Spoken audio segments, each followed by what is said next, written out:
What is good, folks, family, friends, loved ones, enemies, frenemies, wizards, witches, muggles, mudbloods, people of Middle Earth, to another episode of Disguise Coverage, the only podcast in existence that gives you an equal amount of blueberries in each muffin, and presented by the best pizza in Buffalo, New York, One Pie Pizza. I am your host, Anthony Prohaska. Find me on Twitter at pro__ant. That's pro 2_ ANT.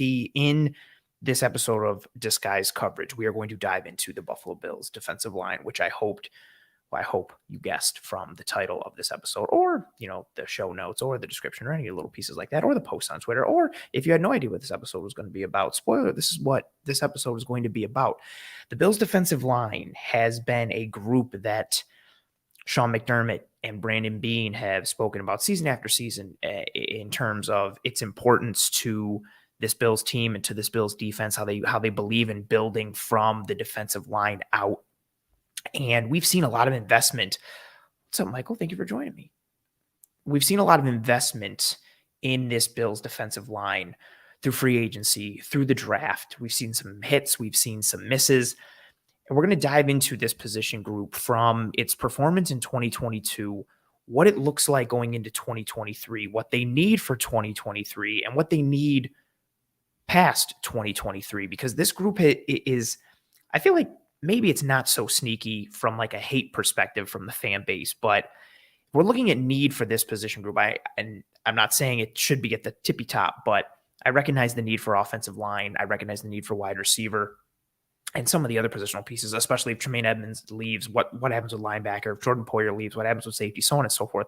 But defensive line is a sneaky, maybe not so sneaky need. And I feel like it gets put into the forefront for its lack of production and some of the hate that it gets, especially, some of the players and defensive line coach Eric Washington. But talking about what it really needs in terms of the what and the why, I think tends to get lost in the sauce a little bit. So that's what we're going to dive into in this episode. If you're joining me live on this episode, or if you're watching later, post, whatever have you, you'll notice or maybe be thrown off a little bit hey, it's a Tuesday, it's 9 p.m.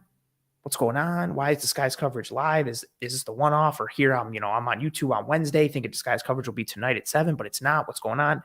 This is the new home, time and day for Disguise Coverage going forward. So you will see Disguise Coverage live on YouTube every Tuesday night at 9 p.m. Eastern, uploaded to all the podcasting apps and platforms immediately after the show concludes its live portion. Then on Wednesdays at 7 p.m. Eastern, where Disguise Coverage used to be, you will see the Cover One film room.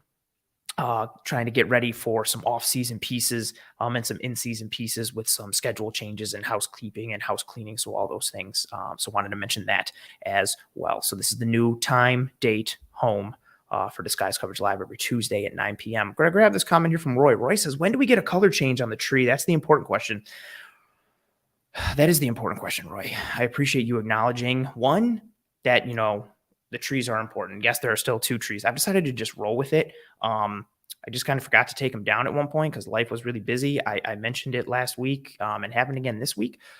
You will get some tree color changes come March with the turn of the month. And because, Ralph nailed it. I'm just committing to the red at this point, and we're just rocking Valentine's trees. If you'll notice, the little tree, the garland has some hearts attached to it. And then I just left the big old Christmas tree up, but removed some of the other colors minus the red garland and the red bulbs. And we're just going to play it off like it's a Valentine's Day tree. But I appreciate you folks for noticing the tree. Thank you very much. Thank you very much. I'm going to grab, exactly, Pops gets it, St. Patrick's Day tree. Just change it up. Change the colors. You folks know me, and I appreciate you.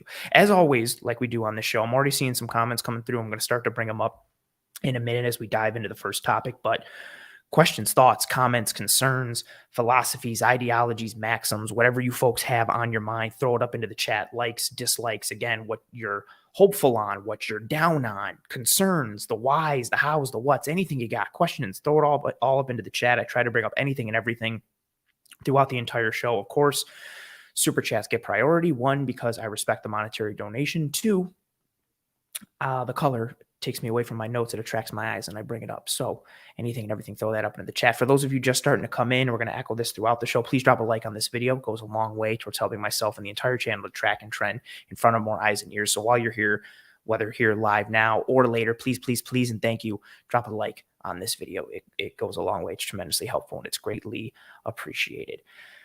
Comment here from Brody. Brody says, we will be good with Vaughn. They double team him, leading to more opportunities for Greg. One of the pieces we're going to talk about is the Von Miller effect in this episode tonight, both good and bad, and what it means. Pop's coming in and saying this is AJ Epinessa's last year as a Buffalo Bill. Officially, he has a chance potentially to get extended. We're going to be talking about AJ Epinesa tonight in a positive light, also potentially some negative, but this could be AJ Epinessa's last year as a Buffalo Bill. DFS Pirate comes in and says, I'm sick of them babying the rookies, and then by the time they're getting really good, it's time to pay them. This holds the team back. There's a ton of consternation when it comes to the Buffalo Bills rookies at this point, right? Like Kyrie Elam is the perfect example of it. The whole idea of when do you play these rookies and how much does the experience help them, and are they good enough now, or do they need the experience? And the catch-22 of it is really what I tend to focus on. It's good to play the rookies if they're ready to be played. You want to get your rookies, experience, time on the job. You want them to start feeling comfortable at the NFL level and starting to put practice into real game situations so that they can continue to build on their upward trajectory and continue to reach towards their ceilings. You want that 1000%. But if they're not ready to play, then it becomes like, okay, you're a team that's built to win now. If you're throwing rookies into situations where they're potentially not ready, I'm not saying that's the case for all these guys, but the nature of that, you potentially stunt their growth, hurt their mental game, or you leave yourself vulnerable in actual games to lose right now when you're built to win right now. There's two examples that come to mind for me immediately for Kyrie Elam. He had a very good game on the whole against the Miami Dolphins in the playoffs. He, had that pass breakup against Mike Gesicki to effectively close out the game. He had the interception in the third quarter that helped, change the tide a little bit. But he had two mental errors where he made the wrong read, or not even wrong read. He got confused in what the coverage was based on what the Miami Dolphins did, and he blew two big coverages. He made up for it on the one, got redirected on both, but there's that give and take. And so I am a fan of, if your rookies are worth it, get them on the job early, get that experience, allow them to start to build that upward trajectory. But there is something to say for making sure they are ready for success. And on the other side too, right? We don't see what practice is like every week. How do we know? I know how high everyone was towards the end of the year on James Cook and Kyrie Elam, myself included, but how do we know that during practice they're not just bad? Like, how do we know James Cook isn't making the wrong reads? How do we know he doesn't look sloppy in his cuts? How do we know that Kyrie Elam isn't grabby as hell and just making bad plays? Like, there's all these, give and take notions with it, but I recognize the idea for getting the rookies more time on the job, especially as, again, if they start to reach their ceiling towards the end of their initial contract and then you got to pony up or someone else plucks them from you, it can be a little tough. It can be a little tough. I like what RJ says right here. It's the offseason when we go back to the single tree setup. That's right. I try to bring out the double tree setup for as long as possible because I love it, especially this guy. Such a full tree, such a good looking tree. And the two trees together, the big one and the little one that's changed all year round. Just love it. I love it. I love it. I love it. I love it. Roy says, I bought a Gollum Jade plant. I'm told Gollum was from Lord of the Rings. Not familiar with it. Who was Gollum? Gollum was, I don't know if this is a serious question or not, but he's the little dude. His name used to be Smeagol, and then he became obsessed with the ring, called it his precious. It's a whole thing. I don't know if you're trolling me or not, but I respect the game. I respect the notion.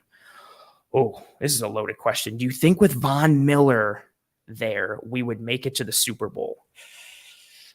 I felt strongly last year that if Tre'Davious White had played in the playoff game against the Chiefs, the Bills would have beaten the Kansas City Chiefs. I don't know with Von Miller if he played, if the Bills would have made to the Super Bowl. There were other deficiencies that I don't know if he necessarily would have covered up for enough. But, I mean, this is a cop-out answer, but it definitely would have helped their chances. The Bills' defensive line and defense as a whole took a large dip. That wasn't so much noticed, I think, as it will be potentially after this episode when we dive into some pieces, but definitely wouldn't have hurt their chances.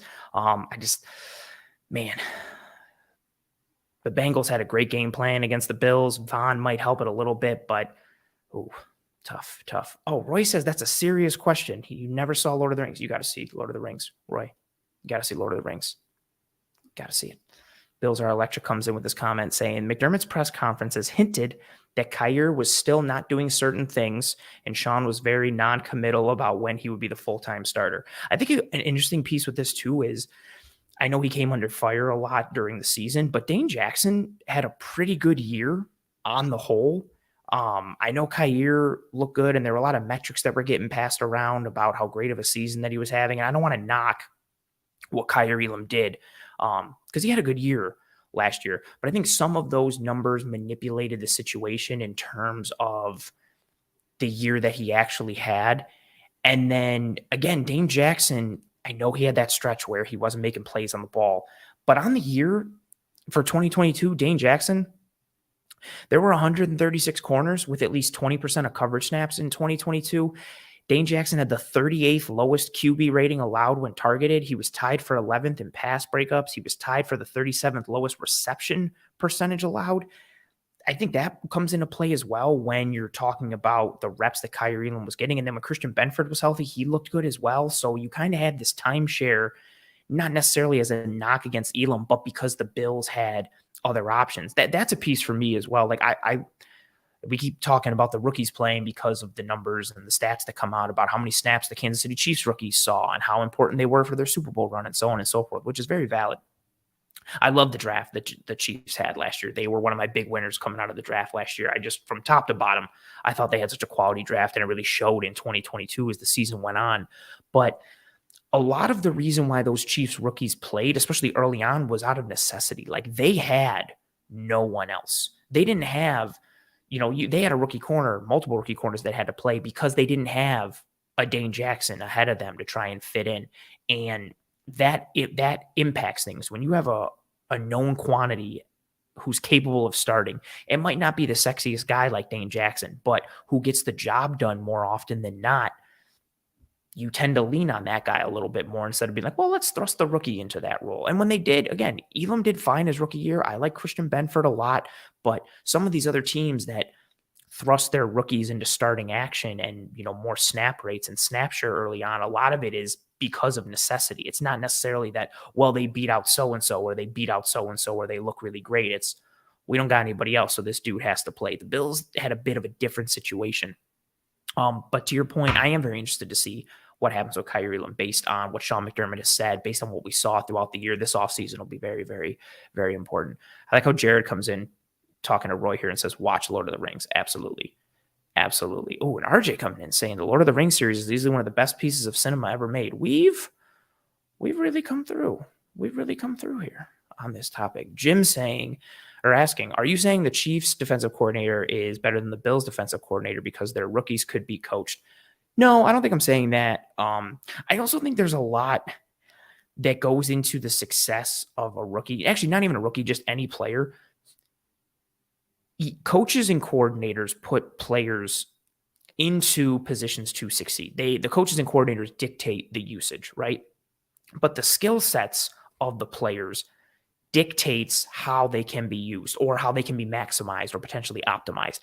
I think we get too caught up in this notion, especially when we focus all of our hate or negative feelings or emotions into one person or one thing. And so the struggles of the defense suddenly, it has nothing to do with the players and it becomes all Leslie Frazier or it becomes all Eric Washington. And on the offensive side, the struggles of the offense, Josh Allen's inaccuracy or decision-making doesn't matter and drops don't matter. It's all Ken Dorsey's fault because he doesn't use players correctly.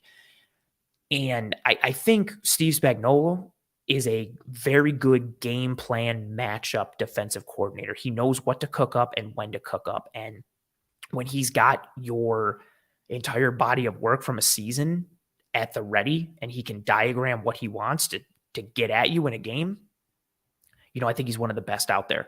But I think, talking about, their rookies being coached up, yes, some of it is part of the defensive coordinator, some of it is the position coaches, some of it is the players themselves, having the capacity to improve, having the ability to put what you practice into actuality and practical application once you get onto the field, and then having the skill sets to be used in those ways. There's so many variables that go into it that I think trying to just hone in on one particular reason can be difficult at times, whether you're focusing on the player side or the coaching side. There's a multitude of variables. It's a melting pot or a giant cocktail of reasons as to why players succeed in the NFL. It starts all the way from scouts and GMs to the coaches and position coaches and coordinators, and it's a lot. It's a lot there. Well, appreciate you, Michael. I kind of half read this before I pulled it up, but I think you put my thoughts into a good phrase here. Michael he's saying the vets in front of rookies for the Chiefs are worse than what the Bills had. There was less blocking rookies for the snaps. That's exactly what I'm saying. Like if the Chiefs had Dane Jackson, I feel like Dane Jackson would have seen a bunch of starting reps that would have prevented their rookies from getting onto the field. But then even again, like the rookies that we're seeing earlier on in the year, like especially like Williams, and I forget the other rookie that's not Trent McDuffie. They only saw a bunch of reps because Trent McDuffie got injured.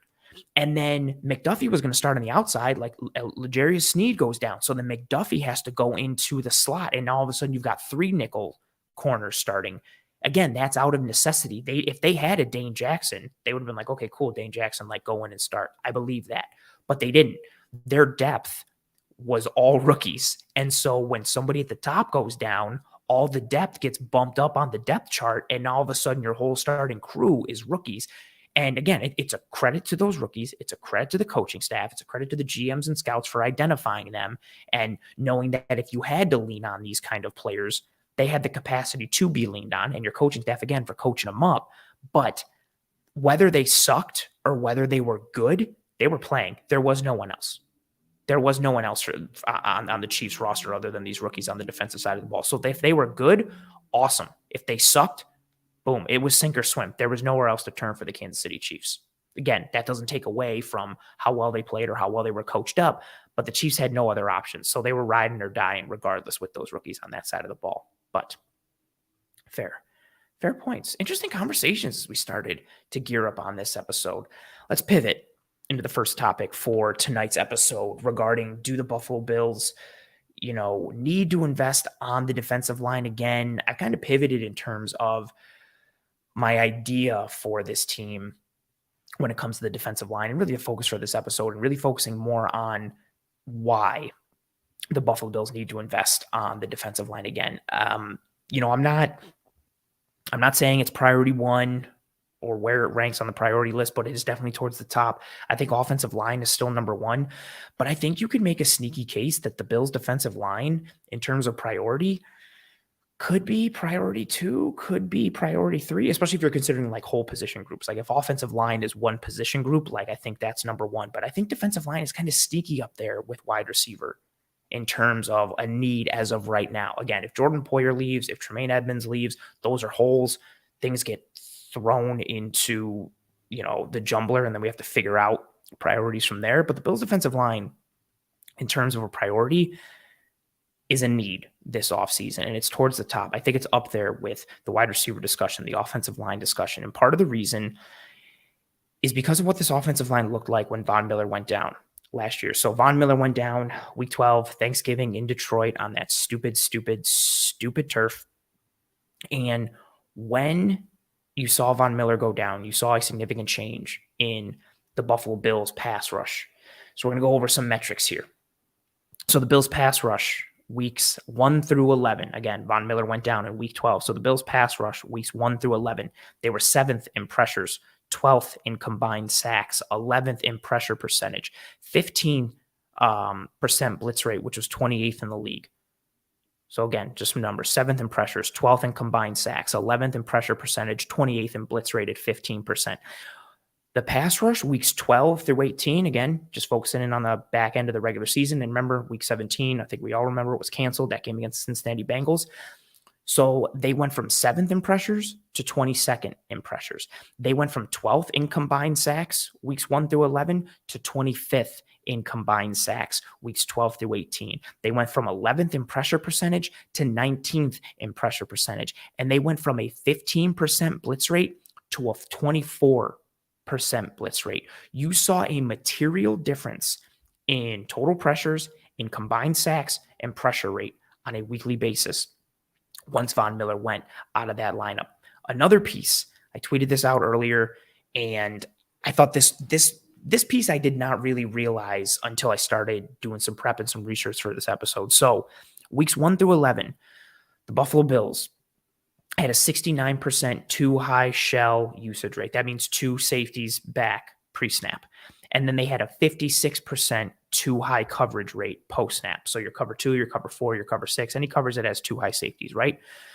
69% too high shell pre-snap, 56% too high coverages post-snap. That was weeks 1 through 11. Weeks 12 through 18, they went from a 69% too high shell usage rate to a 52% too high shell usage rate. That's a 17 percentage point drop. They went from a 56% too high coverage usage rate post-snap to a 42% too high coverage usage rate post-snap. That's a 14 percentage point drop, right? That's a huge piece. And I say it all the time. I say it in shows. I say it on Twitter. What you do on the back end from a coverage perspective is determined by how you are able to fit the run. And not to get into the weeds too much of the X's and O's and schematics of defense and football and everything like that, but just the basic idea of if you have to commit, let's focus on a safety. If you have to commit a safety closer to the line of scrimmage to help defend the run, that means you only have one safety in the back, right? If you only have one safety in the back, it means it's a lot harder to play too high coverages because you only have one safety back there pre-snap, or you have to commit that safety to help stop the run. So if you only have one safety in the back, that means you're relying more on cover 1 and you're relying more on cover 3. You're unable to potentially play more cover 2, cover 4, cover 6, whatever have you, out of those too high safety looks. The Bills early on, again, weeks 1 through 11, 69% of the time pre-snap, they had 2 safeties. That was the 5th most in the league. And then post-snap, 2 high safety coverages, 56%. That was the most in the league. They went from the 5th most too high shells and the most too high coverages to the 16th most too high shells and the 11th most too high coverages. They changed who they were on the back end because of what they had to do up front in terms of their fronts and committing numbers to the box to stop the run. Part of what makes Von Miller so successful and so much of a unicorn is, and granted, there's a lot of other variables that happen in this time, right? The opponents that you're playing, injuries to your other players, weather, all these other variables and factors. But there is definitely a connection between what the Bills did, not just from a pass rush standpoint, which I think is the obvious one, right? Von Miller goes out, you see the changes in pass rush numbers, which we're going to continue to go over here. But those other effects, the changes in coverage, because the Bills had to commit more numbers to the box, how you fit the run determines what numbers you can commit to coverage and thus determines what coverages you can play. Von Miller's ability as a run defender and the gravity he carries freed others up versus the run. First of all, he's just a good run defender. His ability to get into the backfield, knife into the backfield, generate chaos, and create tackles for loss for himself or someone else. It's an underrated part of his game. It always has been. He gets thought of as this tremendous pass rusher, which he is.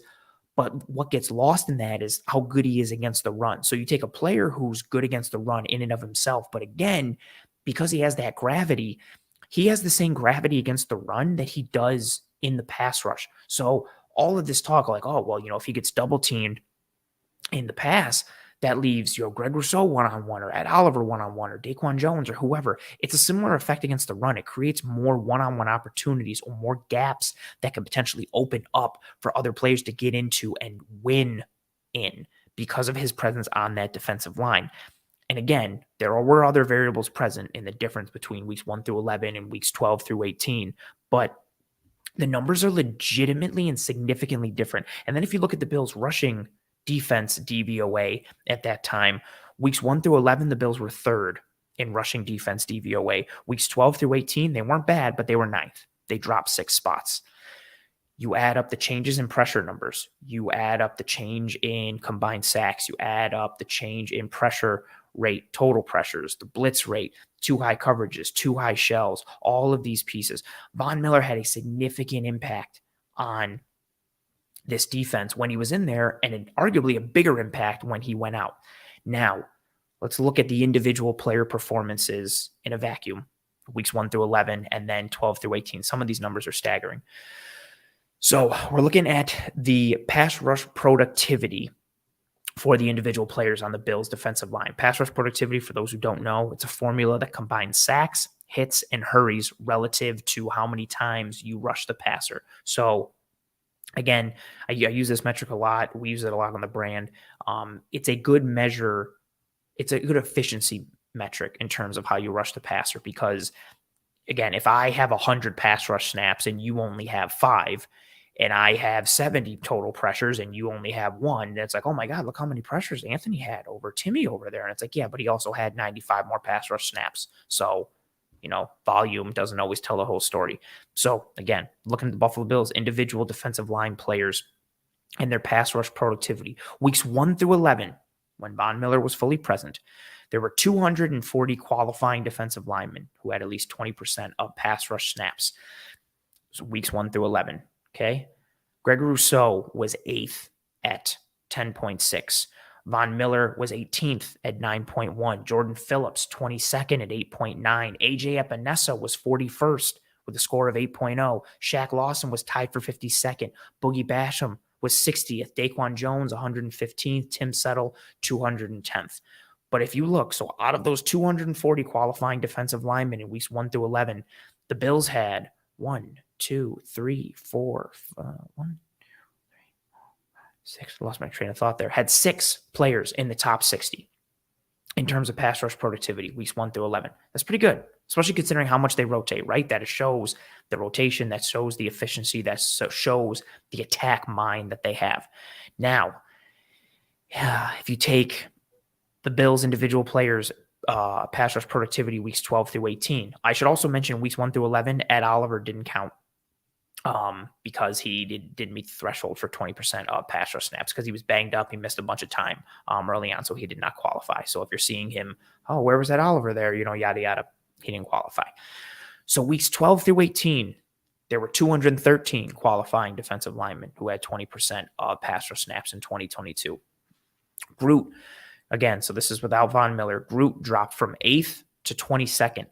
AJ Epinesa actually went up from 41st to 29th.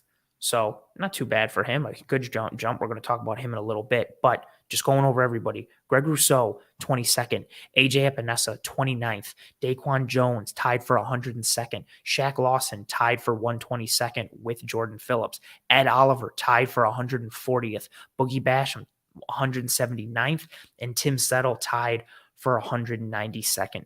With Von Miller in the lineup, you had 6 different defensive linemen who were in the top 60 out of 240 for pass rush productivity. And you had 2 in the top 20, 3 in the top 22, 4 in the top 41 with Von Miller in the lineup. Fantastic, right? Maybe not fantastic. Maybe if you don't want to go that high, but good, right? Without Von Miller, they had 2 in the top 30. Greg Rousseau at 22nd, AJ Epinesa at 29th.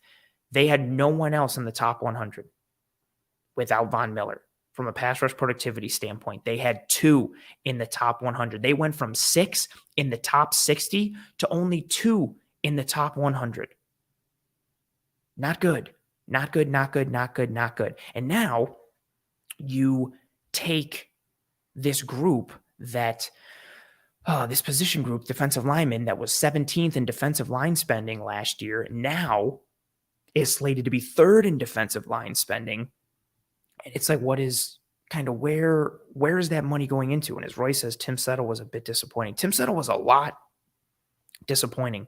Again, even when Von was cruising, right, in weeks 1 through 11, out of those 240 qualifying defensive linemen, Tim Settle was 210th out of 240 in pass rush productivity. And then weeks 12 through 18 without Von, 213 qualifying defensive linemen, Tim Settle was tied for 192nd. Bottom of the barrel in a lot of metrics. Somebody asked me earlier on Twitter, my thoughts on Tim Settle. And 1, the metrics are just terrible for him. But 2, I go back and I think about Tim Settle's play on the year, and I just don't remember ever seeing him. I feel like I can count on 1, maybe 2 hands. The good plays or flashes or pops that I saw, he just was not there. I mean, he played, and I know he was banged up a bit, but yeah, it just felt like he was a ghost, not just on the stat sheet, but just from an in-game perspective, just somebody who you really have to sit and try and recollect, pretty hard if he actually played. Bills are electric coming in saying Ed Oliver was pretty low, eh? Yeah. So again, he didn't qualify for weeks 1 through 11 because he missed time, but he did qualify for weeks 12 through 18. And out of those 213 qualifying defensive linemen for pass rush productivity, he was tied for 140th out of 213. So, yeah, pretty low. And not something you want really from anyone, but especially somebody who you needed to be able to rely on, and somebody who was a top 10 pick just a few short years ago and was playing for, potentially a large second contract, whether in Buffalo or somewhere else. So not a good season for Ed Oliver at all. Not good, not good, not good. If you want to look at numbers overall, these are some more bad numbers. So overall on the season as a whole, there were 238 defensive linemen with at least 20% of pass rush snaps in 2022, the regular season plus the postseason. And if we're looking at PRP for the entire season, again, pass rush productivity, and to put it in perspective, Josh Uche from the Patriots was first at 12.8. I mentioned some of these numbers a couple weeks ago, but if you're looking where everybody finished on the year, so not breaking it up into, with Von and without Von, year as a whole, regular season and postseason, 238 defensive linemen qualified. Vaughn finished tied for 13th in PRP. Groot finished tied for 15th. Epinesa finished tied for 56th. So you had 3 players in the top 60, 2 in the top 15, which is cool. And then it's a huge drop. Ed Oliver finished tied for 123rd out of 238. Boogie finished tied for 130th out of 238. Shaq finished tied for 150th out of 238. Daquan Jones finished 154th out of 238. Jordan Phillips, another dude who was banged up throughout the whole year, especially towards the end, finished tied for 156th out of 238. And Tim Settle finished tied for 208th. So now we go into this offseason and you see, you can play it back in your mind, whether you're watching game tape or whether you're watching broadcast footage, right? There was a significant difference in the teeth that this defensive line had with and without Von Miller. And then if there was any doubt or there was any question, I just rattled off a bunch of numbers that really kind of put things into perspective further for what this defensive line was with and without Von Miller. And now you come into a year where you don't know what Von Miller is going to look like for you going into 2023. So who knows when he'll be back? He says, I know he said on the Pat McAfee show that he should be good to go in 6 to 7 months. His exact quote was, quote, should be good to go in 6 to 7 months. I plan on playing 5 or 6 more years. Fair. I just take that with a grain of salt. He also said initially, granted it wasn't his fault, but he also said initially when he hurt his knee that he was hoping to be back by the second Jets game and kind of just painted it like everything was going to be fine. And then lo and behold, when they went in to do some exploratory work, they found out it was a tear. So he did tear his ACL. It was a reconstruction along with a lateral meniscus tear and some cartilage damage. This is his second ACL tear to his right knee. The more you tear it, the harder it is to recover, the harder it is to get back in general or get to where you were before you got hurt. We'll see what happens. But for me, I'm not counting on Von Miller starting the year in 2023. I think at best you're looking at like an October return potentially, but maybe even more likely, I'm thinking November, maybe December. I don't think you're going to have Von Miller to start your 2023 season. Even if you do, even if somehow he's ready for opening week, do you really want to put so much pressure on him physically, or just from a workload standpoint, or do you want to kind of ease him in and let him, again, he is getting up there and you want him for the playoff run because you will need him. So you do also want to take it easy. So if you're not relying on Von Miller, who can you rely on? Again, I don't want to go through all the numbers because there was a lot of numbers in that first segment, right? But we're going through those numbers. It's a dramatic change in pass rush productivity with and without Von Miller. Guys that just aren't able to get the job done. Again, with Von Miller, out of 240 qualifying defensive linemen, the Buffalo Bills had 6 players in the top 60 in pass rush productivity out of 240 with Von Miller. That's awesome. Without Von Miller, they had 2 in the top 100 out of 213. Everybody took a huge dip. Groot wasn't too bad. Groot went from 8th to 22nd. and not a huge change in score. He went from 10.6 to 9.4.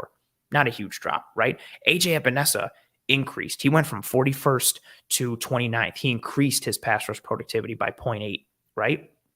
Awesome. Fantastic for him. Everybody else tanked. Jordan Phillips, again, he was banged up. But you only had 2 dudes in the top 100 in pass rush productivity without Von Miller. So if Von Miller is a question mark for any point of the year, right? Who can you rely on? Groot is going to have to be that number 1. And if he's the number 1, who's the number 2?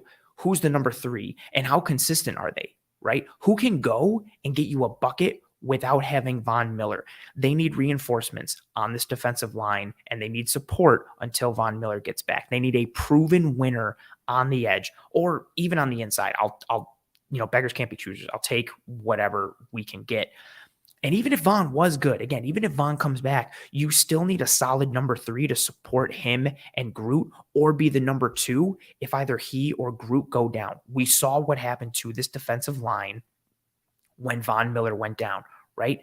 You need somebody who is a consistent third pass rushing presence when Von Miller is in there. So you have Von, you have Groot, and you have this other person. Or maybe you even bring in somebody who's good enough that Greg Rousseau is the third from the pass rushing perspective on the edge. Either way, you need somebody to give a little more pop and a little more support and a little more relief to the edge position grouping. You need someone who's a proven pass rusher coming off the edge in order to support Von and Groot if they're both healthy or when they're both healthy. But again, you need to buttress this group, because if one of them go down, you have nothing. I like AJ Epinesa more than I think a lot of people do. And again, I think his numbers were fine. Again, not necessarily to where you drafted him, right? They took him with the 54th pick in the second round back in that COVID offseason. I know you would like more productivity potentially from him, but on the whole, he has not been terrible. Again, when Von was healthy, he was 41st in pass rush productivity. When Von was out, he was 29th in the league. I don't think a lot of people were expecting that. He had 6.5 sacks this year. He's been the most consistent pass rusher off the edge, not named Greg Rousseau and not named Von Miller. He's showed improvement. He's got a quick get off. He's got good hand technique. He's got a good motor. But I think he's suited more for a 3B or a number 4 in your rotation. You need a proven guy coming off the edge as your number 3 edge rusher. Or again, your number 2 when Von, or if Von isn't ready to start the year, or if Von misses time, or if Greg Rousseau misses time. You need reinforcement in that edge grouping. You need something proven. And I just saw this comment here from Ralph. Ralph saying Oliver sounds more like a 9th rounder instead of 9th overall. It's been rough. You've invested a lot into this defensive line if you're Brandon Beane and Sean McDermott, and I don't think there's been that return on investment. We went over it last week in the hits and misses episode going through the draft under Brandon Beane. And, again, I think Epenesa's been fine. I don't think he's been to the level of a second-round pick.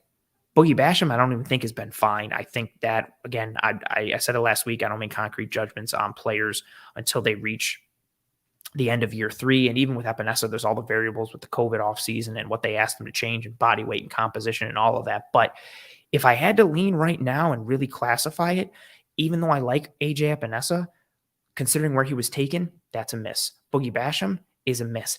Ed Oliver, I also think is fine, but not for the 9th overall pick. His production could be matched elsewhere for less cost and probably for less investment, again, either monetarily or from a draft capital standpoint. You're just not getting, and that's what Roy gets at, saying all that early draft capital spent on that defensive line and their metrics are that bad. What the hell happened? Bad drafting by Beam, poor scouting. Again, we went over it last week. It's hard to nail any one thing as the reason for a player's success or failure. It starts with the scouts identifying the proper talent or the proper players, right? And then as it gets bubbled up, the decision makers have to pull the trigger on the right talent. And then your coaching staff has to coach them up the right way. They have to be put into the proper situations. And then it comes down to the player too. Like, how well do they understand the game? How hard do they work? What separates them physically from anyone else? What separates them mentally from anyone else? There's a ton of variables. And so, I don't know whose fault it is. I don't know if it's on Bean. I don't know if it's on the scouting. I will say, from an edge perspective, I think the Bills need a change in archetype that they look for at the edge position. Von Miller, if we're using him as an example, is very much the antithesis of what they've looked for on the edge. They do not look for bendy, fluid, athletic moves kind of guys. They look for dudes that compress the pocket. They look for Greg Rousseau's. That's what they look for. They look for guys who compress the pocket. They look for, I guess Basham had more moves than Rousseau coming out of college. I didn't like Basham's tape. I didn't like the pick, where they took him, or the player for that pick at all. But, again, they look for more compress the pocket guys than they do athletic, bendy moves guys. And I wonder, I mentioned this a couple weeks ago, and I'm going to say it again. I wonder if Von Miller was just the exception to the rule because he's Von Miller, or if he's a potential signaling of a new way forward for what they're looking for out of the edge position. So that for me, I think, is on whether it's Bean, whether it's McDermott. I think it's both. I think they're very much on the same page when they look towards roster building and what they want out of their team. I think their archetype at edge needs work. I don't think that piece is working. They need more athleticism. They need more fluidity. They need more bend. They need more proven polish and productivity coming off the edge, and less projects, or less relying on younger guys early who may not be ready to carry that mantle at that point. So I do put some of it on Bean, and I do put some of it on the coaching staff. I also put some of it on the players. But then again, like if Basham doesn't work out, right? My thought was I never thought Basham was going to work out. But then do you really put that on the player, or do you put that on the people who drafted him and identified him and pinged him and said, that's the guy? Because even if we remember the Buffalo Bills embedded series, when they took Basham, they were ready to trade down, I believe, in that second round spot. The only way they weren't was if Basham was there. Like, they loved Basham so much. This wasn't like, oh, you know what? We didn't think this guy was going to be here. Let's take this guy. Or, I kind of like this guy. Let's take him. They were all like whooping it up because Basham was their dude. They were pumped. They pegged him and earmarked this guy as like, oh, this is awesome. We got our guy. Like, they were thrilled in that war room when they got Boogie Basham. So if Basham doesn't work out, yeah, some of it's on the player because, like, maybe, dude's just not good. Granted, for NFL standards, right? He's tremendous at football, but everybody's tremendous at football in the NFL. But do you really blame it on Basham, or do you blame it on the coaching staff, or do you blame it on the scouts who wrote up the reports and said, hey, this guy's going to be sweet? Or do you blame it on Brandon Bean for buying into their, work, or the way he scouted the player? Again, there's so many variables, but at the end of the day, if it doesn't work out, it doesn't work out. I do think at the very least, they need to update or change what they look for in their edge defenders. I also think they need schematic tweaks defensively. Again, more changes in just rotating in more fronts, a lot less predictable, 4-3 overs, maybe throw in some more gap and a half, maybe running under front every now and again, maybe some tight front, maybe a bare front. I think their approach defensively from a roster building standpoint on the line and the overall fronts that they use, I think it gets too stagnant at times, especially if you don't have a bunch of guys that can win one-on-one. And if you don't have dudes that can get you a bucket, especially come matchup based, all of a sudden it becomes more schematic than anything, and dudes can just out scheme you because you don't have the guns and the horses up front to really run with those teams like that. It's tough. It's tough. Ralph saying Jerry Hughes had nice numbers. Yeah, he had a good year in Houston. He had a good year the year before with the Bills. He just didn't have the sack numbers. And everybody ran him out of town acting like he was terrible. RJ coming in saying AJ had the quietest 6.5 sack season of all time. He might have. I don't think if you gave people a couple guesses, or even 5 guesses at how many sacks he had, I don't think people would peg him that high. Oh, Bills are electric coming in saying Justin Houston spent the last couple of years in Baltimore. I'd have to watch his tape more. I only saw him in like broadcast games that I watched from the Ravens this year, but someone along those lines. What's tough is with what the Bills need for 2023 is, kind of hitting off that Justin Houston point. You need someone who's proven in the pass rush department, right? The problem is proven pass rush productivity in the NFL costs money. The Bills don't have a ton of that, especially if they're trying to bring back Tremaine Edmonds, especially if they're trying to address the offensive line potentially in free agency, depending on if they have to spend money on a safety. Like, you don't want to have to go into the draft with all these holes and these needs and have your hand forced when it comes to the draft. So they're going to have to spend money in free agency and address some of the holes that they have.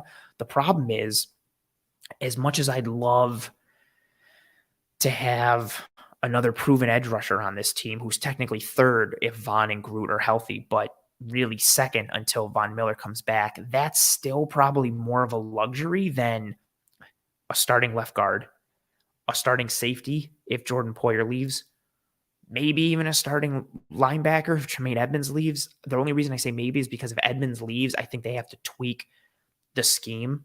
What he does allows them to play the kind of defense that they do. If Edmonds isn't there, I don't think there's a like for like replacement unless you're getting Fred Warner and you're not. So, and I'm not saying Edmonds and Warner are at that level, but what Edmonds does, he's so unique with his skill set that he allows them to do what they do defensively. If he's not there, I don't think they bring in another linebacker and ask that linebacker to bear the same level of responsibility and burden that they put onto the shoulders of Tremaine Edmonds. So that's the only reason I say like maybe for Tremaine Edmonds. But again, at the end of the day, like you need pass rush pop coming off the edge.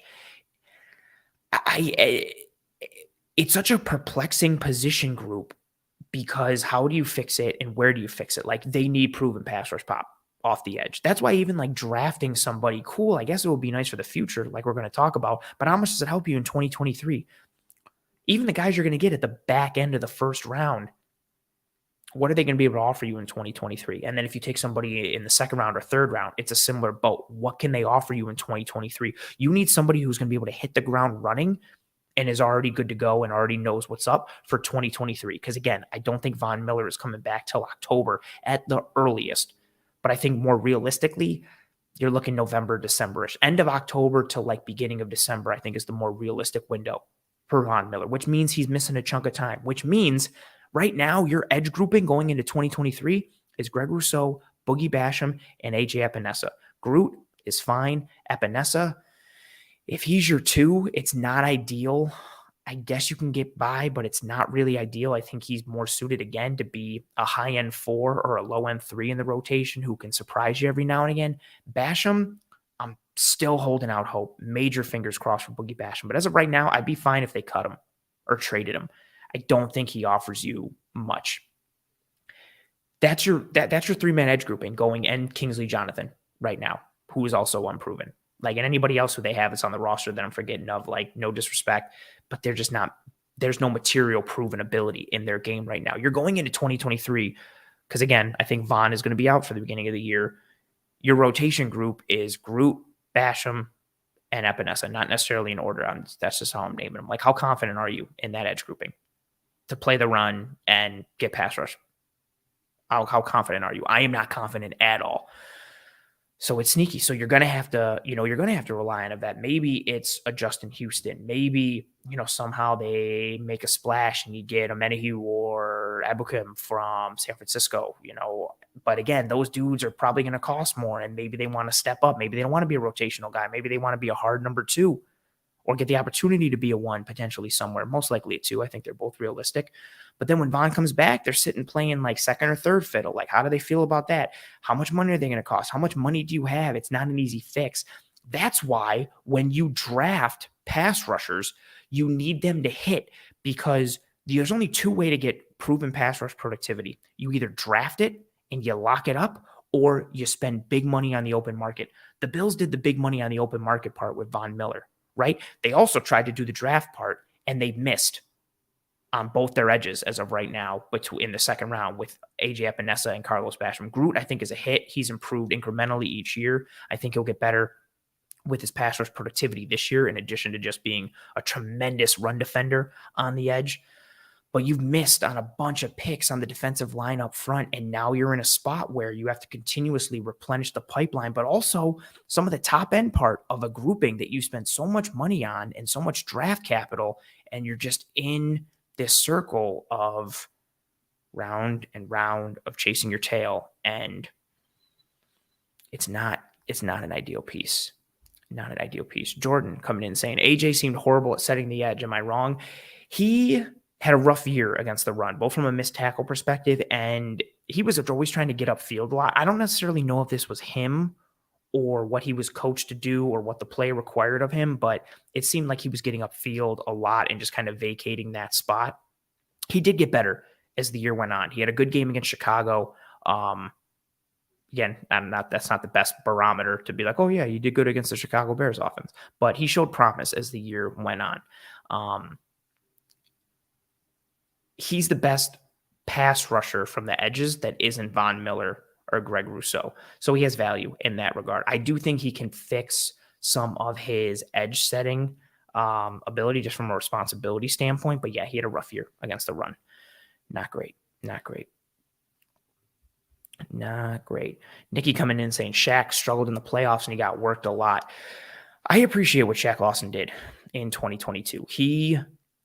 He had to wear hats that he necessarily wasn't supposed to wear for this Buffalo Bills team. He wasn't supposed to have to be edge number 2 down the stretch. He was supposed to be like 3rd or 4th or maybe even 5th, depending on the lineup. He was just supposed to be a dude who was going to set the edge against the run, who could work in some stunts, give you some grit and some sandpaper on that defensive line. All of a sudden, Von Miller goes down.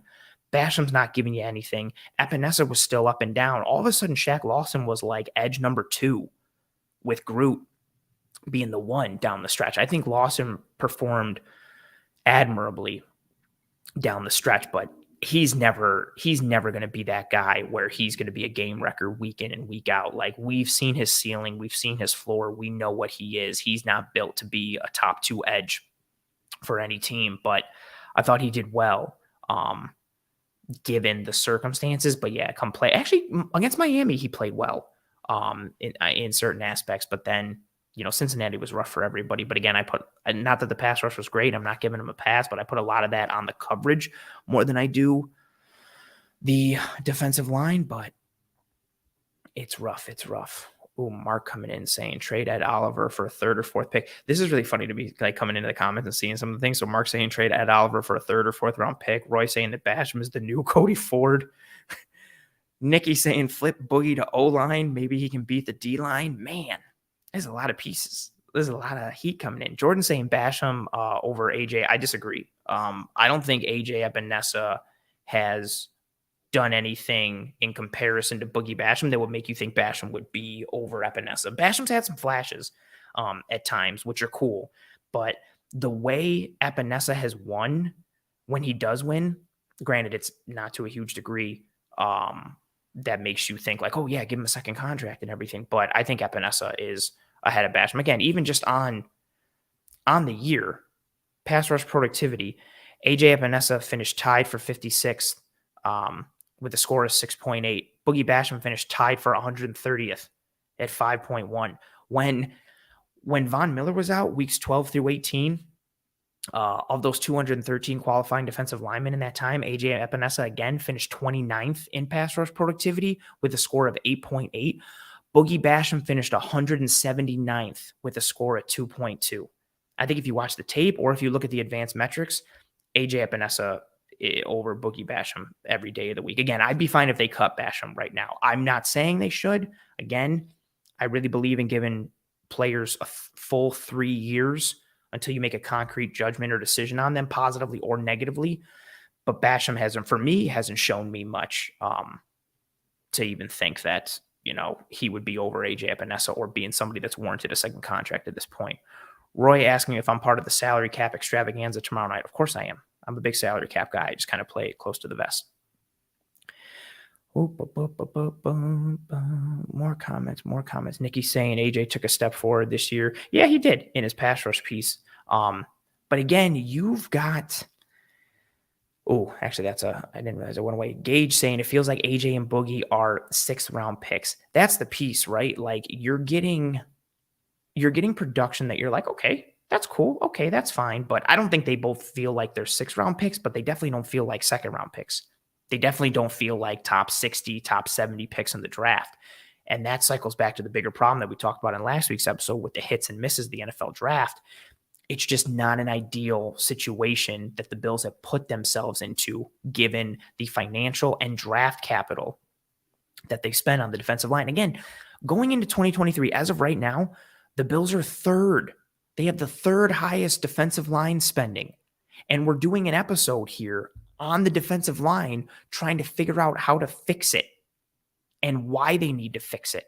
Because again, when Von Miller wasn't there, this group wasn't good enough. And that's a huge piece, because now if you go into 2023, if Von Miller misses time, who carries the mantle? Because we saw what happened to this defensive line and to this defense as a whole when Von Miller's not in there. So what happens, right? Or if Von Miller comes back and he's not able to get to the level that he was before the ACL injury last year, again, coming back from ACL injuries, usually when you come back that first year, you're not to your old self. Usually it takes until that next year for you to get back, let alone coming off of a second ACL tear to the same knee and the other damage that he had in that knee as well.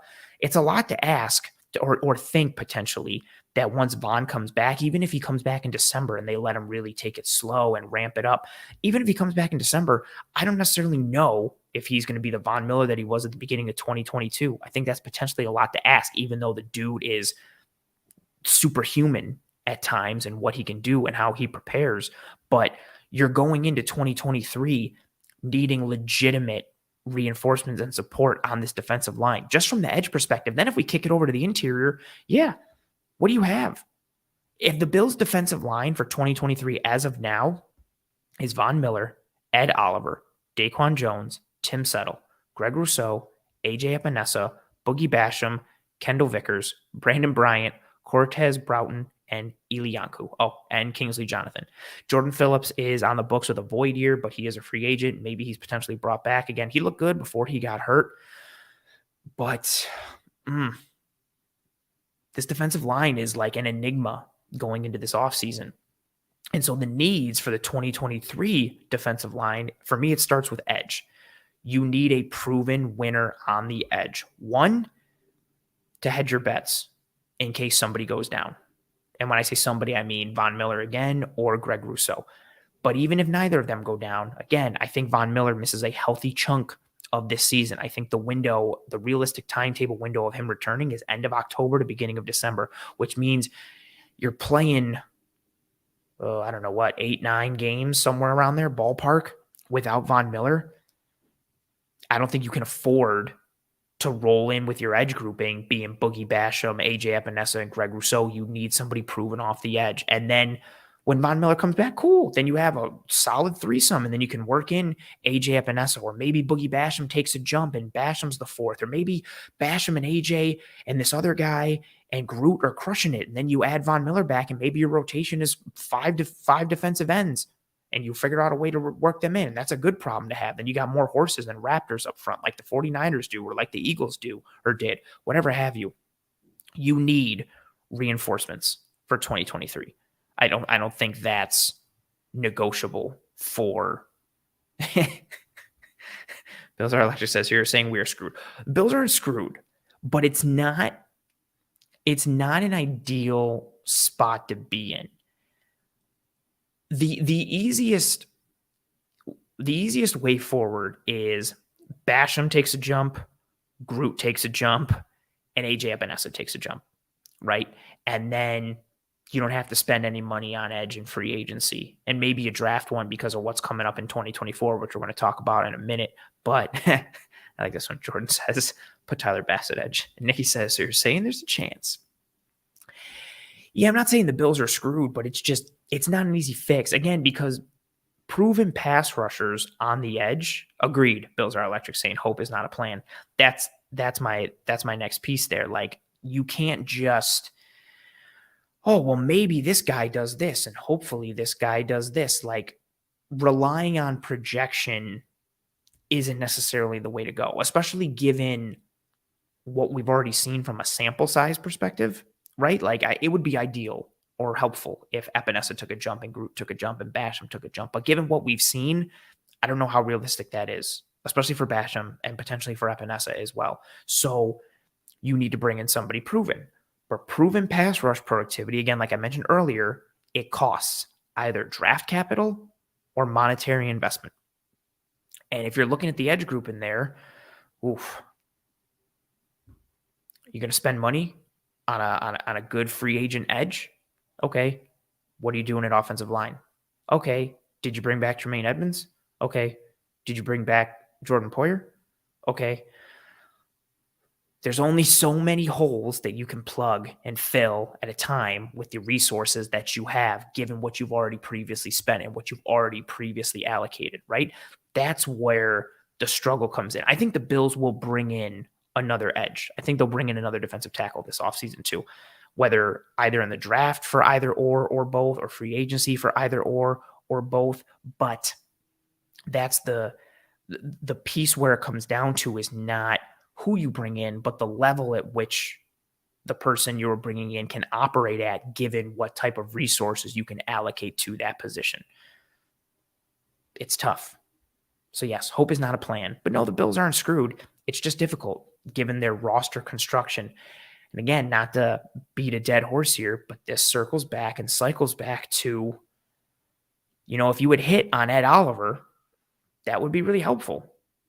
If you would hit on AJ Epinesa or Boogie Basham, that would be helpful. Even, I said it last week, and I'm going to say it again for the purpose of where we are in this conversation right now. The fact that you being the Buffalo Bills, you spent a top 10 pick on a defensive tackle.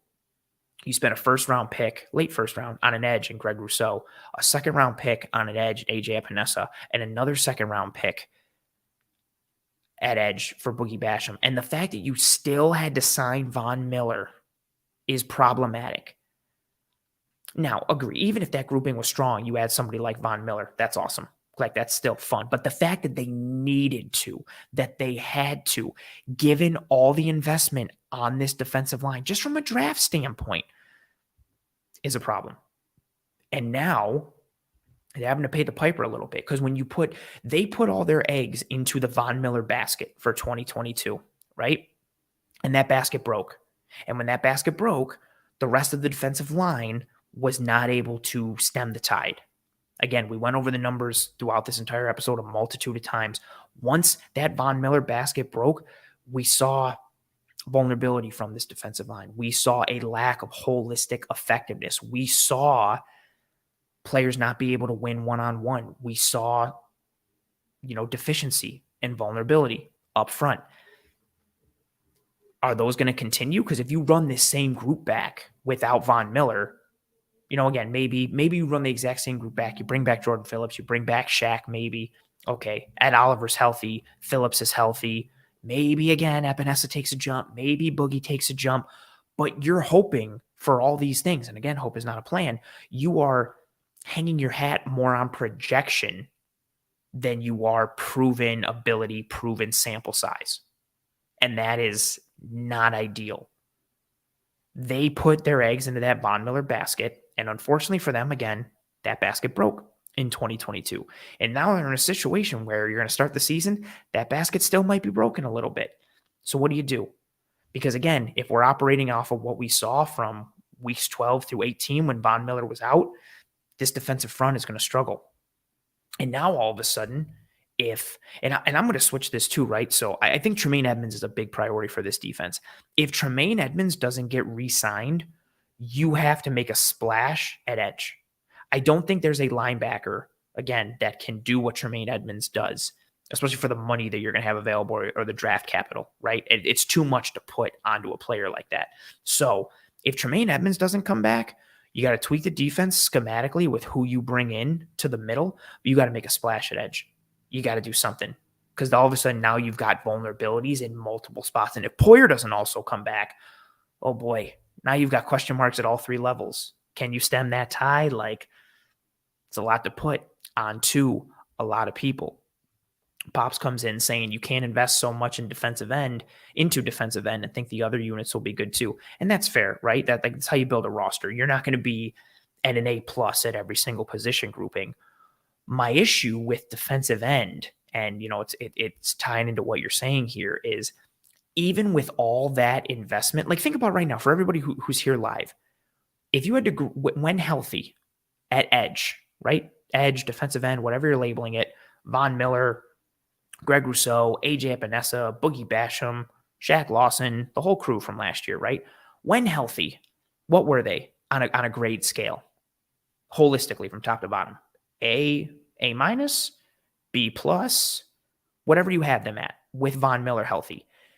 Now remove Von Miller. What are they? For example, like if they're an A- with Von Miller, without Von Miller, I think they're like a B-, somewhere in that range. And that's terrible considering how much draft capital you've spent at that position. And now the Piper's coming. Got to pay that Piper. I was going to say the Piper is due, but I was thinking that's more like the bill is due. I was about to confuse those pieces. Oof. Billy went hardcore. He said from a B to a D. Oof. That's the piece, right? The Von Miller wasn't just when Von came in, he said, he's like kind of like the drop that overflows the cup or something like that, right? So I think it was more than that. Like it wasn't just like, they were to the top and they were about to, go over the edge of the cup and the Von Miller drop came in and then it all went over. I think he filled up the cup more than we potentially realized because those numbers were drastic without Von. Again, he's got that gravity. It makes sense. He's got the gravity in the pass. He's got the gravity in the run. He makes a big difference, not just for the defensive line, but for the defense as a whole. Who else can give you that gravity? Is Greg Rousseau ready to carry that mantle without Von Miller for the start of the year? Right now, we're going to have to find out who can support Greg Rousseau. Because if what we've seen from the back end of the year, Epinesa, kind of. Boogie Basham, no. Ed Oliver, way too inconsistent.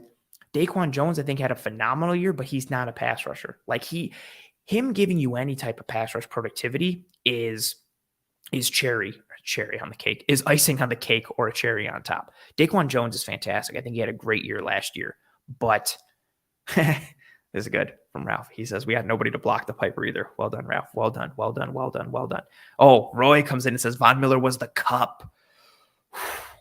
I should just change the episode to Von Miller was the cup. But that's the piece, right? Like without Von Miller, this edge grouping seems lackluster, which is disappointing in and of itself, but even more disappointing when you consider all the draft capital spent. And then again, it wasn't just like the edge grouping. It seemed like the entire defensive line took a hit, which also shouldn't happen given the financial and draft resources you've spent on that defensive line. But lo and behold, here we are. And again, the point for 2023 is if you run that group back, what are you getting without Von Miller?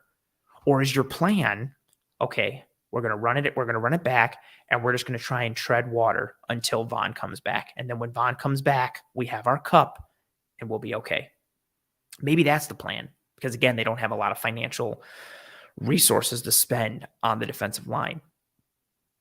We're going to see for 2023. And then if we move it forward to the future in 2024 and beyond, the Bills have 4 defensive linemen under contract for 2024 as of right now. Von Miller, Greg Rousseau, Boogie Basham, and Kingsley Jonathan.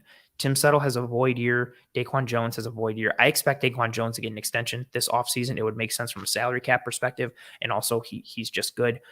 Ed Oliver is a UFA next year. AJ Epinesa is a UFA next year. So also making moves this offseason for the defensive line doesn't just help you for 2023. It also potentially helps you for 2024 because it's not only about helping yourself now, it's about helping the future too. This group has 4 actual bodies for 2024 as of right now, and 2 of them are Boogie Basham and Kingsley Jonathan. In order to not have your hand forced next season, they got to get some work down in some capacity. In order to not have your hand forced next offseason, they got to get some work done now this offseason.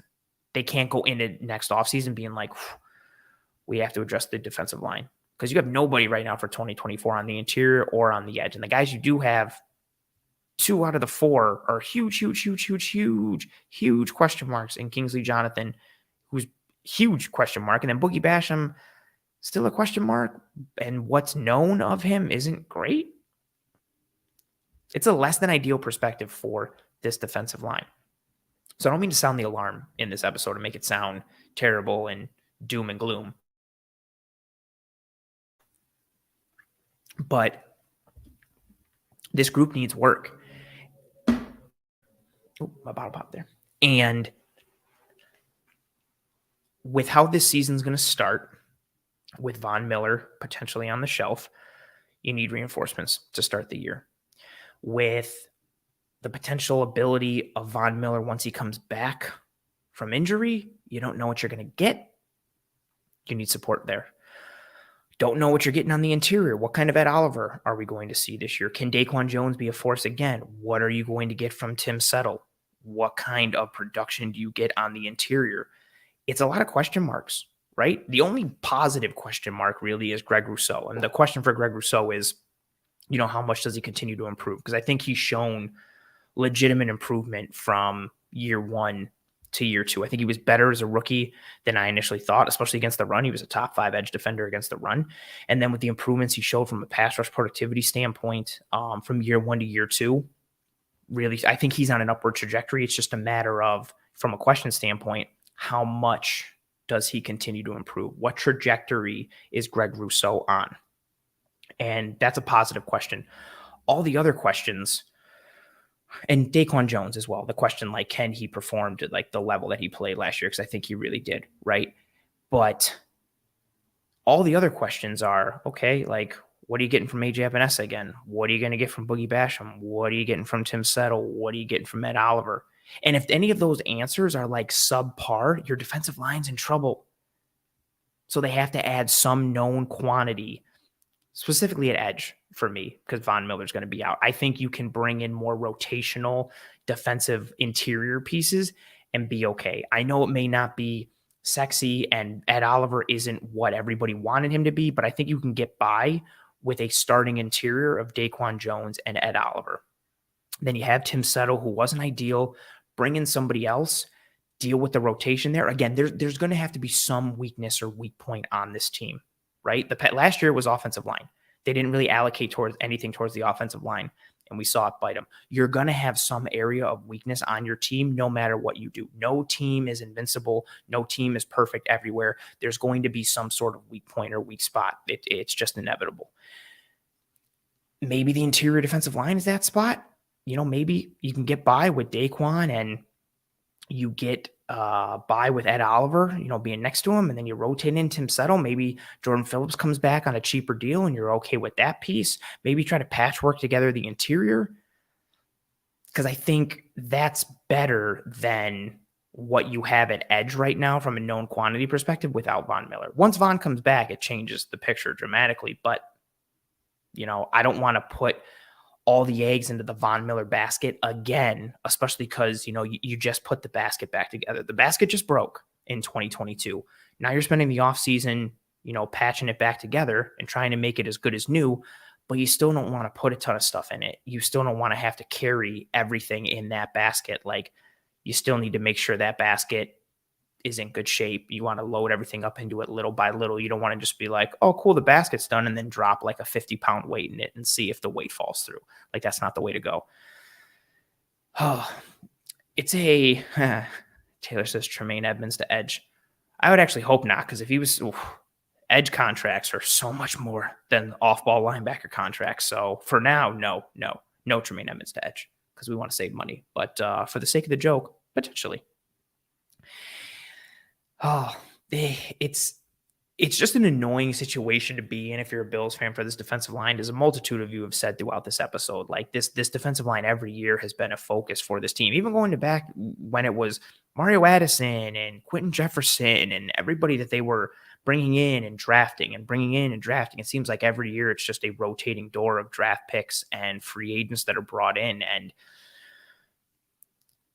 they brought in a superstar last year in a move that I don't think anybody expected, which also could be a potential boon, for some hope this year. Maybe Bean pulls something out of his head again. I don't think anybody went into the offseason last year thinking that a huge splash like Von Miller was going to happen to this Bills team. Everything last year seemed like, okay, low key, make a couple moves here and there. We'll see what happens. And then out of nowhere, the Bills signed Von Miller. Maybe Bean will pull something out of his hat this year. Who knows? I'm not going to guarantee that. But what's more concerning is the investment for this group has not paid off as of right now the way that this Bills team has needed to. And now you go into an offseason where, Von wasn't just a guy for last year. He was a guy for last year and this year and 2024 at a minimum. He was the guy that you could rely on. And you couldn't rely on him in 2022 because he went down, and now that's affecting what happens in 2023. And again, it bumps everybody up the depth chart.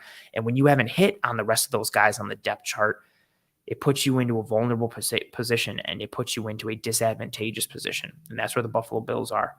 If you joined late on this episode, again, I don't want to read all the numbers again because there was a lot, but the beginning of this episode, we dove into pressure numbers and combined sacks and pressure rates and blitz rates and pass rush productivity for the defensive line as a whole, for the individual players on the defensive line, and how much it changed once Von Miller went down and how it changed for the bad.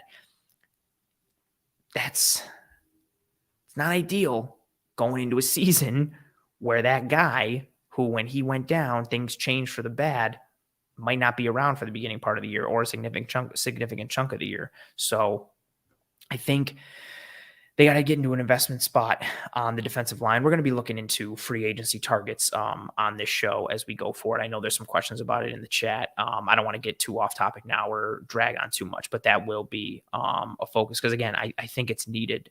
I think whatever happens with Edmonds and Poyer obviously shakes up the priority position, needs for this Buffalo Bills team. I still think offensive line is towards the top, but we're going to see what happens with this defensive line group because they have so many questions. Like, does Ed Oliver come back in 2024? Based on a lot of what, you folks are saying in the chat tonight, I feel like none of you want Ed Oliver back. Everybody's ready to ship him off for like a 7th round pick and a bag of footballs. Like, is Ed Oliver a long-term guy? Does AJ Epinesa get a second contract? Is Boogie Basham going to get a second contract? Gage immediately came in and was like, no. 2023 is a question mark for this Bills defensive line. 2024 and beyond is even bigger. And then that puts the hits and the misses for the draft even more into perspective, right? Like, if Ed Oliver doesn't get a second contract here, did you waste a top 10 pick? If AJ Epinesa goes, if Basham goes, did you kind of waste like 2 second round picks? Yeah, and if Ed Oliver's gone next year, okay, so say you re-up Daquan Jones this year and he's coming back for 2024. That's cool. Like, which I like that. I would sign up for that. He's your only defensive tackle in 2024 as of right now. The position grouping has a bunch of questions for 2023 and a bunch of questions for 2024. And we're going to talk about that position grouping as we move forward in the offseason here and really what to address. But yeah, as Gage says, it's a tough pill to swallow. Bill says it very well. I like Oliver. Signing long-term and value is a different conversation. And I think that's very well said and very spot on. I don't think the numbers I read from an advanced metric perspective, I don't think Oliver's as bad as those metrics are. And I definitely don't think he's as bad as the raw stats when you look at total tackles or sacks and pieces. But that's the point, right? Like the value spot. I think he's been fine. And I think he's been better than fine at times, but on the whole, he's been inconsistent. And what he's offered you has not been top 10 draft pick production. And depending on what contract he's looking for, like what Ed Oliver has given you has been above average to replacement level at times, and sometimes lower. But not really as much. But he's been replacement level or above. And on the whole, I think he's been above replacement level. But the fact that he's even in that range as a top 10 pick, the value's not there, right? And so what do you do going forward? Because if he's not in the cards, that's another body you got to fill. And I'm not saying bring him back just for the sake of bringing him back so you don't have to sign somebody else. but it's just all these question marks for 2023, for 2024. They exist in a lot of ways. And for a group I mean the Buffalo Bills, that needs to shore up the offensive line to protect Josh Allen, to get some better weapons at the receiver position from a diversity of skill set perspective. Also, because that's a position too that's going to need, like, what are you doing with Gabe Davis? Are you going to be able to re-sign Gabe Davis? Who's your slot wide receiver for the future? Who's your number 2 wide receiver for the future if you don't re-sign Gabe Davis? Some people don't think he's a number 2 now. What happens at safety? What happens at linebacker? A lot of questions that have to be answered. And whereas all of those are more like 1 or 2 pieces here, defensive line is a multitude of pieces. You need another edge. You probably need 2 more defensive tackles to really feel comfortable going into this 2023 season, and let alone going into 2024 and beyond. Oof, a lot of questions and a lot of worrisome pieces. But we're going to dive into all of those as we go throughout this entire offseason. I want to bring up the sponsor, who I love. I mentioned at the beginning of this episode. You see it in the top right corner, my left, your right. One Pie Pizza, the best pizza in Buffalo, New York. You can find the online menu in the episode show notes, whether here on YouTube or any one of the podcasting apps or platforms. Go and get yourself some One Pie Pizza, delicious sweet sauce pie, cup and char pepperoni. They have a pizza named after this show and the brand, Cover One. It's called the Cover One Josh Allen Goat. It's phenomenal. I don't even want to read. Just go to the menu and check out the ingredients, and it tastes better than it sounds. And it sounds amazing, let alone taste even better. They're great people making great pizza. Again, find the online menu in the episode show notes, whether here on YouTube or any one of the podcasting apps or platforms you are listening to this show on. I wanted to plug the sponsor to bring, some joy, because I know it's been a bit doom and gloom on this episode, and, trying to chart the way forward, which we're going to, as I continue to move forward in this offseason and looking at different position groupings and free agency and the draft, where the Bills can get better, where the Bills can plug some holes and just really improve as a team, because they need to. They're this, again, not to get lost in everything. The Bills are a good football team on the whole, but they have to get over that hump, right? And trying to figure out a way to get over that hump defensively right now starts with that defensive line. Again, depending on what happens with Tremaine Edmonds and Jordan Poyer and all these pieces. Oh, awesome comment from Jordan. Jordan says, "You guys brought me to One Pie, and it's my favorite pizza. I wish they made wings." That's fair. But you know what? It's so good. The pizza is so good. Jordan is the example. Everybody be like Jordan. Go get yourself some One Pie Pizza. It'll make you feel better. If you're down on the defensive line after this episode, 1, I apologize. 2, get yourself some One Pie Pizza. It'll make up for it. Oh, appreciate you, Bill. Thank you very much for the kind words. Appreciate you. We're going to start to wind down here on this episode. Before anybody runs or leaves, as I pull up the banner that says Toodles, folks. If you haven't already, please, and thank you. And Bill says, now I want pizza. Please drop a like on this video, whether you're here live or watching later, whatever you have. I know we got a ton of people still rocking in the live chat. Please, and thank you. Drop a like. It goes a long way towards helping myself and the entire team to track and trend in front of more eyes and ears. Please drop a like on this video. If you are listening on one of the podcasting apps or platforms, please rate and review, subscribe on the podcasting apps or platform that you listen to. If you're here on YouTube, subscribe to the channel here on YouTube. And regardless of your listen, your view, your download, your listen, whatever format you are consuming this episode in, thank you very much for supporting the show in any way, shape, or form that it comes in. Greatly appreciate all of it. Tell your family and friends and loved ones about how awesome this show is. Or if you thought the show was terrible, tell your enemies and try and ruin their day. Nice one, Sal. I appreciate you. I appreciate all the kind words that are starting to come in from myself that start to trickle in towards the end of the episode. Thank you very much. I sometimes bring them all up, and then sometimes I feel corny bringing up positive things about myself, so I'll leave them in the chat. But know that I do see them, and I greatly appreciate them. Thank you very much to everyone who rolled with me live here on this episode of Disguise Coverage, especially on a new night and time. I know it's a little wonky.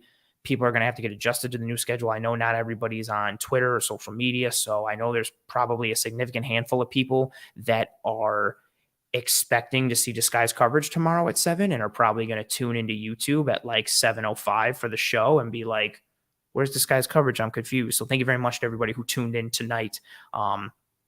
As we announced the change in schedule today, this will be the home for Disguise Coverage going forward. Live Tuesdays, 9 p.m. every single week. Film room will be Wednesdays at 7 p.m.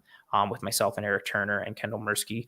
So burn that into your brains. And again, thank you very much to everyone who joined me live on this episode. If you didn't join me live, that's cool. Thank you for your post live listen, view, download, whatever have you. Please drop a like on this video here on YouTube. Please rate and review on the podcasting apps and platforms. Subscribe wherever you are watching or listening to this podcast. Tell your family and friends and loved ones all about how awesome this show is. Get yourself some One Pie Pizza. And I hope you and your family and friends and loved ones are all doing well, staying safe. Be kind to one another. Take care of one another. I will see you next week, Tuesday, live at 9 p.m. Eastern again for another episode of Disguise Coverage as we start to move away from the table setting episodes for this offseason to kind of lay the foundation and the groundwork for where we're going to go going forward as we start to look at who's and what's and why's going forward to really put everything together for this team. I'll be referencing these episodes a lot. So I wanted to kind of format it a little bit like building a house, poured the foundation, got everything set. Now we're starting to put up the framework of the house before we put on the finishing touches. And in order to really build this Bills house this offseason and see where this team can go, and more importantly, where they need to go to get over the hump and finally potentially reach a championship.